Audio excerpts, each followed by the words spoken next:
வணக்கம், என் பேர் சுமதி சீனிவாசன். நான் புவனகிரி தொகுதி வேட்பாளர். குறிஞ்சிப்பாடி தொகுதி என்னோட தொகுதி. இது சித்திரப்பேட்டையில் ஒரு சில விஷமிகள் அவங்க என்ன பண்ணியிருக்காங்கன்னா, எங்களுடைய தலைவர் மேதக வேலுப்பிள்ளை பிரபாகரன் அவர் ஏந்திய புலிக்கொடி, என் பாட்டை சோழன் ஆண்ட ஒரு பரம்பரையில் வந்த ஒரு புலிக்கொடி. நாங்கள் எவ்வளோ அது எங்களுக்கு உயிருக்கு மேலே அதை நேசிக்கிறோம். அந்த புலிக்கொடியை இந்த தம்பிங்க என்ன பண்ணியிருக்காங்கன்னா அறுத்து காலில் போட்டு மிதிச்சிருக்காங்க. அதை நாங்கள் ஒருபொழுதும் நாம் தமிழர் கட்சி பிள்ளைகள் நாங்கள் அனுமதிக்க மாட்டோம்.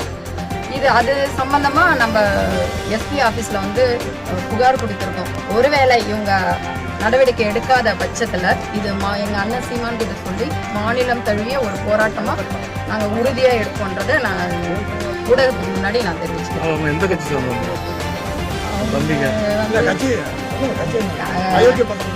அவங்க எல்லாம் விரோதிகள், தமிழ் தேசிய விரோதிகள். அவங்க கட்சி தமிழக வெற்றி கழகம் அந்த கட்சியை சேர்ந்த பசங்க. அந்த கொடியெல்லாம் அங்க அறுத்து என்ன பண்ணிருக்காங்க, எல்லாத்தையும் அறுத்து பிச்சு போட்டு காலால புலிக்கொடியை காலால மிதிச்சிருக்காங்க. அது வீடியோ எடுத்து சமூக வலைதளத்திலையும் அதை விட்டுருக்காங்க. அது நாங்கள் இதை பார்த்ததும் எங்களுக்கு ஒன்றும் புரியல. அதனால் நாங்கள் கடலூர் மாவட்ட அத்தனை பேர் 9 தொகுதியில் இருக்கிறவங்களும் எல்லாம் ஒன்றா சேர்ந்து இதை நாங்கள் புகார் அளிச்சிருக்கோம். இதை நாங்கள்